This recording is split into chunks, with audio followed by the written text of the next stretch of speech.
أما بعد أعوذ بالله من الشيطان الرجيم بسم الله الرحمن الرحيم ومن يطع الله والرسول فأولئك مع الذين أنعم الله عليهم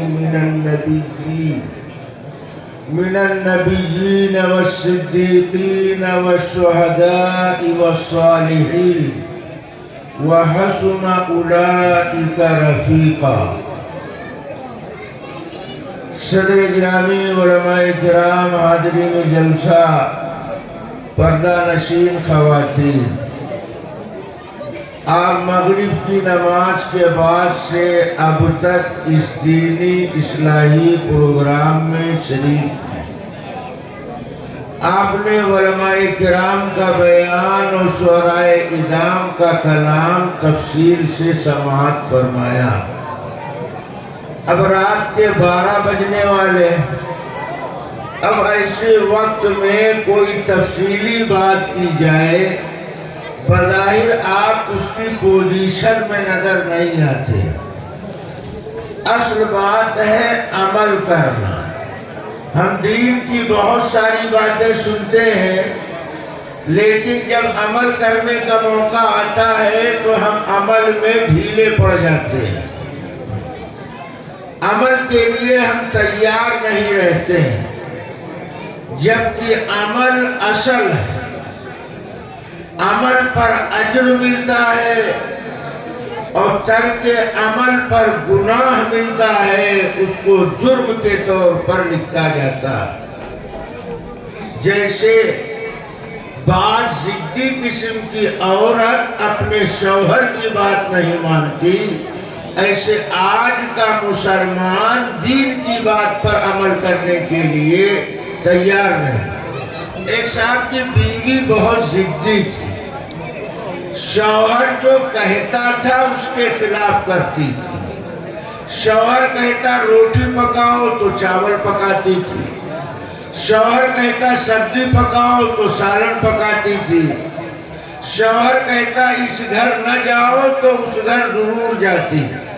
اور ستم بالائے ستم دوپہر کا کھانا پکانے کے بعد ہر روز بلا ناغہ وہ اپنے میکے جایا کرتی. کیوں؟ ندی کے اس پار اس کی سسرال اور ندی کے اس پار اس کا میکا.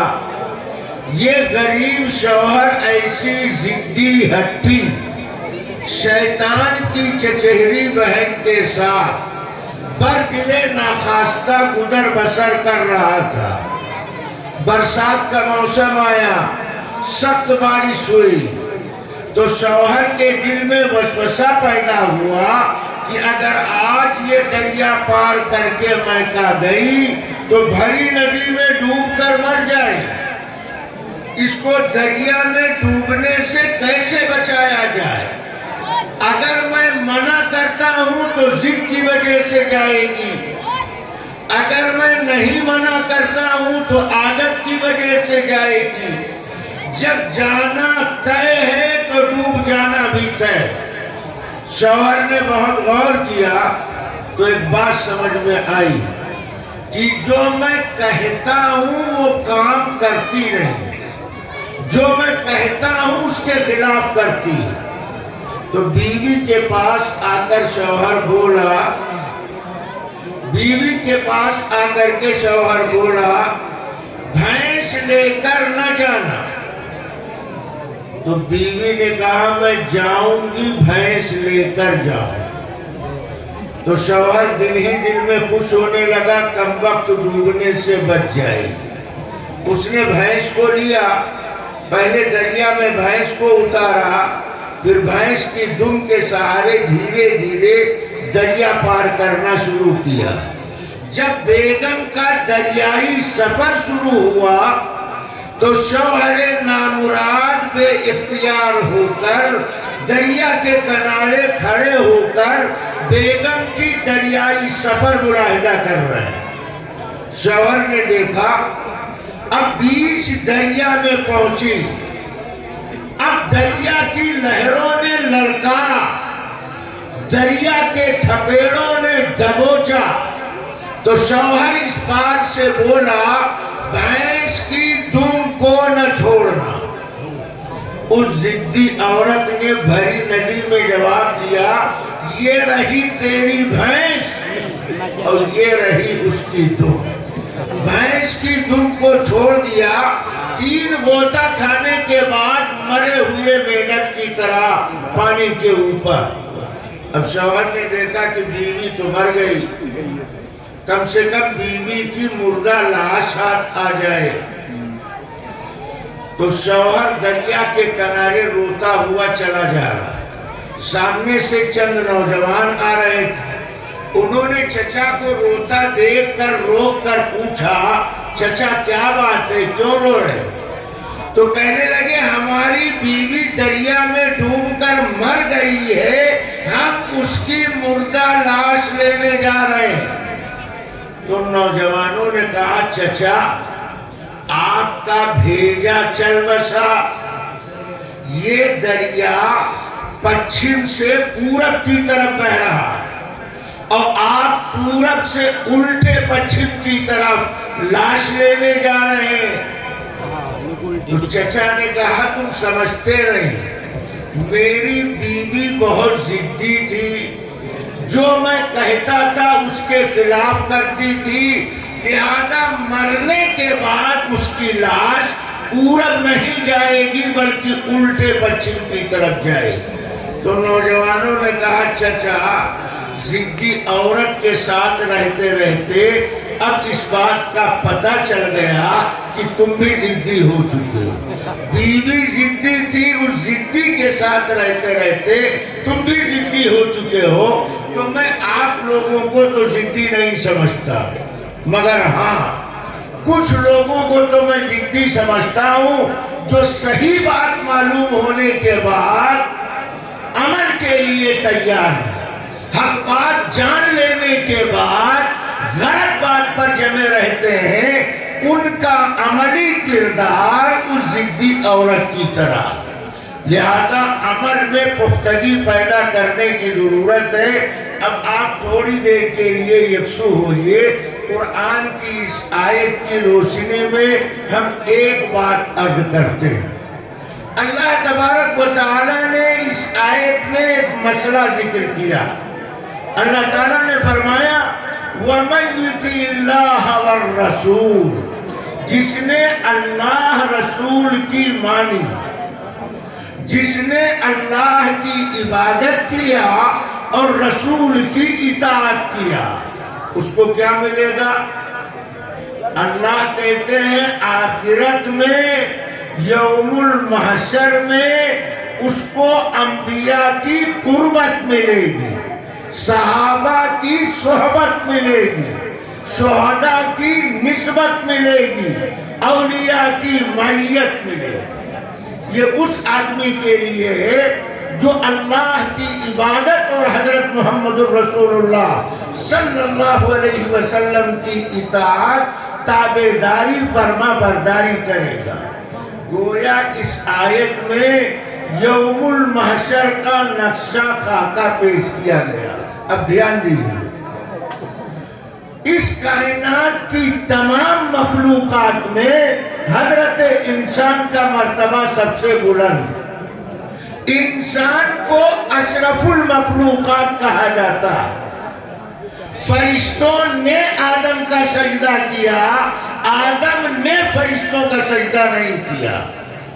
جس کا سجدہ کیا جائے وہ افضل کہلاتا, جو سجدہ کرنے والا ہے وہ مقبول کہلاتا. معلوم ہوا فرشتوں سے افضل حضرت آدم علیہ السلام. جب انسانیت تمام مخلوقات میں سب سے بلند مقام مرتبہ رکھنے والی, تو انسانی جماعت میں اللہ تعالیٰ فرماتے ہیں کہ انسانیت کے 4 بلند مرتبے. دھیان سے سنو, ارے بات سمجھ میں آ رہی؟ کون کون سمجھ رہا ہے؟ ہاتھ اٹھا. یہ پیچھے والے بھی سمجھ رہے. تو یہ جوڑی والوں کو 12 بجے رات کے بعد سمجھ میں آتا ہے. 12 بجے رات کے بعد ان کی سمجھ میں آتا ہے، 12 بجے سے پہلے کچھ سمجھ میں آتا، اور 12 بجے کے بعد سب کچھ سمجھ میں آتا، 12 بجے کے بعد سب کچھ سمجھ میں آتا ہے۔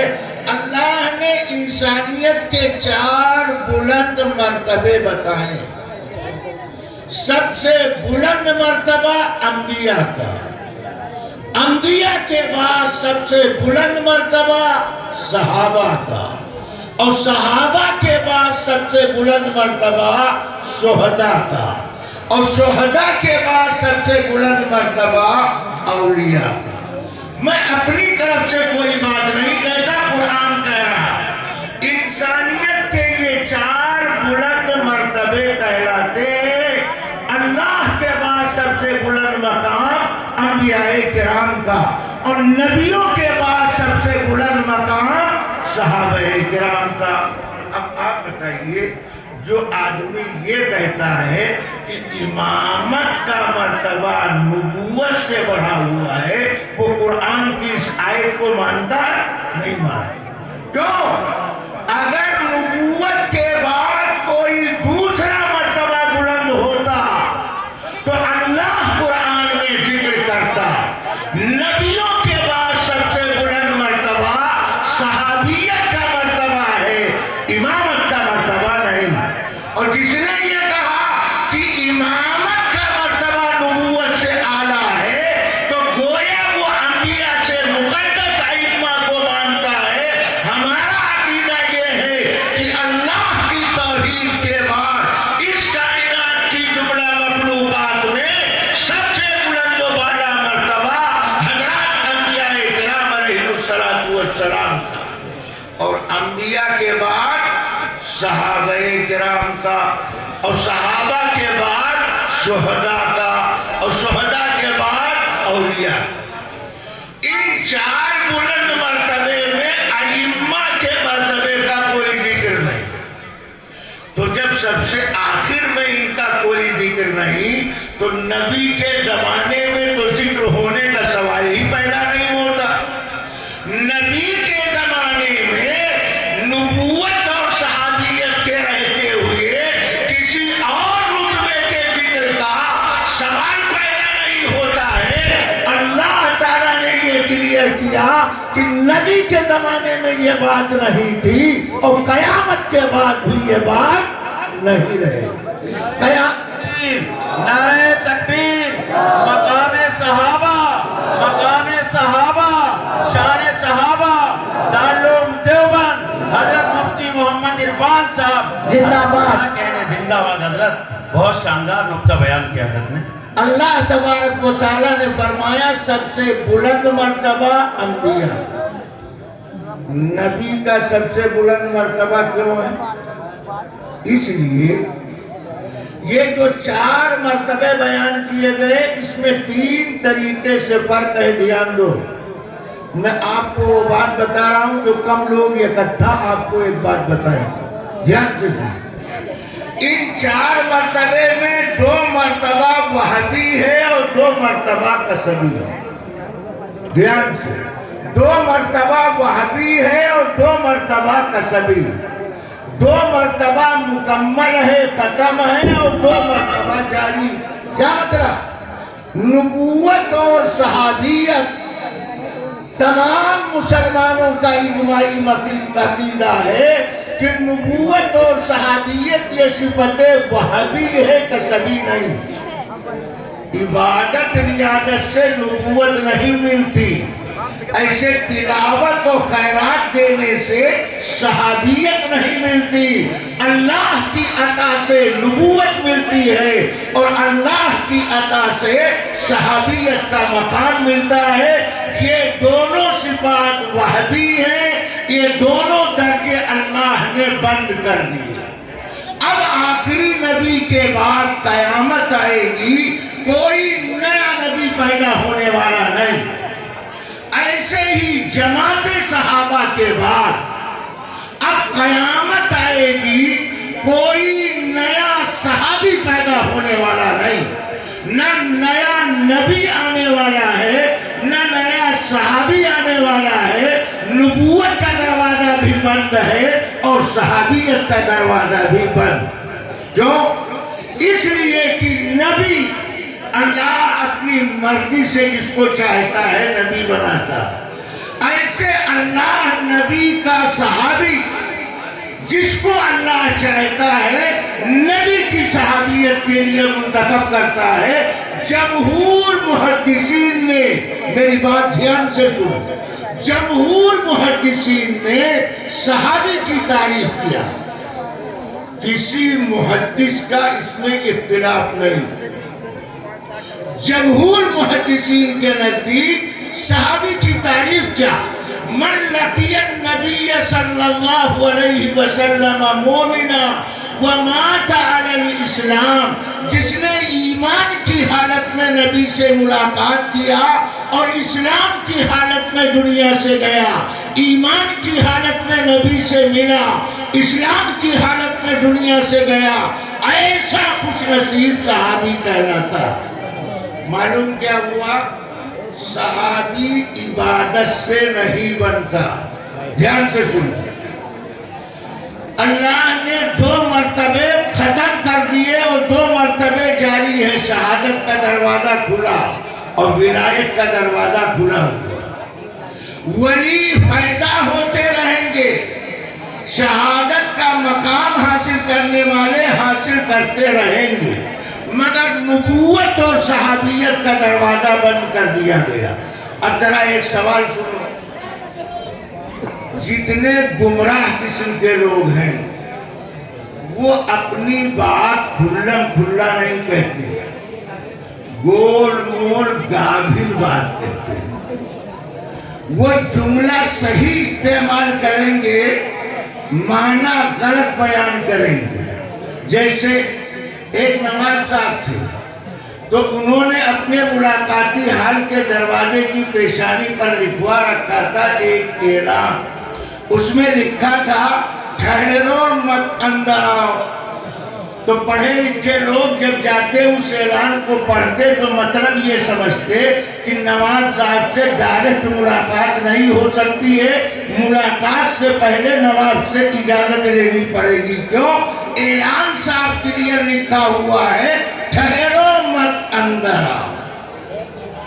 اب ایک صاحب کچھ دن کے بعد ضرورت سے زیادہ پڑھے لکھے پہنچ گئے. یہ ضرورت سے زیادہ پڑھے لکھے کون لوگ کہلاتے ہیں؟ جو کچھ لکھا ہوا ہے اس کو اس طرح نہ پڑھیں جس طرح لکھنے والے نے لکھا. جو لکھا ہوا ہے آج تک پڑھے لکھے لوگ اس کو جس طرح پڑھ رہے تھے، جو مطلب سمجھ رہے تھے اس کا وہ مطلب بیان نہ کرے، اپنی مرضی سے نیا مطلب بیان کرے. ایسے لوگ ضرورت سے زیادہ پڑھے لکھے کہلاتے ہیں.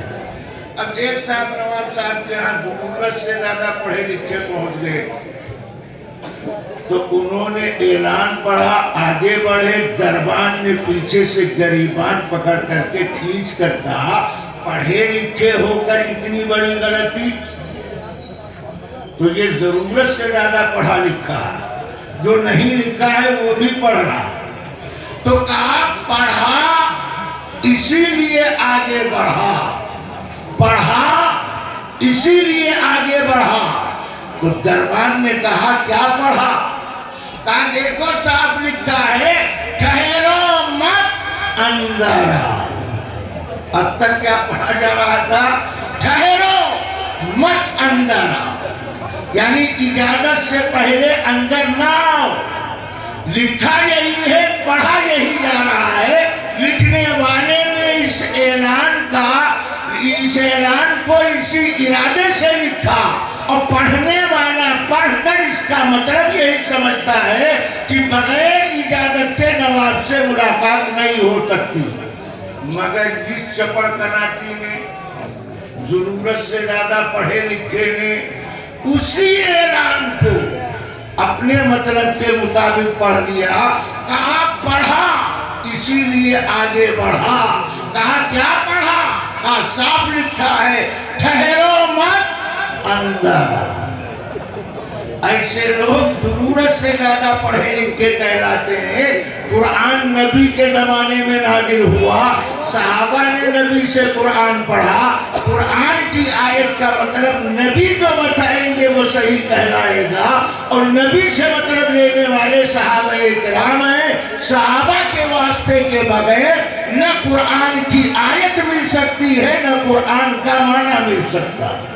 اسی لیے جو جتنا زیادہ قرآن سے دور ہے وہ اتنا ہی زیادہ صحابہ کو برا کہتا ہے, اور جو جتنا زیادہ قرآن سے قریب ہے وہ اتنا ہی زیادہ جماعت صحابہ سے پیار کرتا ہے. تو نبوت اور صحابیت کا دروازہ اللہ نے بند کر دیا. اللہ کے نبی لائے کیا دھیان سے؟ نبی کا علم کامل ہوتا. دھیان سے سنو, ہم صوفی بتا رہے ہیں. نبی کا علم کامل ہوتا اور نبی کا عمل جامع ہوتا. نبی علم میں کامل, نبی عمل میں جامع. نبی علم لائے. نبی کیسا علم لائے؟ اللہ کے نبی نے فرمایا مجھے اولین و آخرین کا علم عطا کیا گیا. یہ اولین و آخرین کا علم نبی لائے. تو نبی نے علم کس کو دیا؟ جماعت صحابہ کو دیا. اگر علم چاہیے ابو بکر کے دروازے پر, عمر کے دروازے پر, عثمان کے دروازے پر, علی کے دروازے پر, طلحہ کے دروازے پر, سعد کے دروازے پر, سعید کے دروازے پر, عبد الرحمن کے دروازے پر, ابو عبیدہ کے دروازے پر, ابن عباس کے دروازے پر, ابن مسعود کے دروازے پر, ابن عمر کے دروازے پر, ابو ہریرہ کے دروازے پر جانا. نعرہ تکبیر.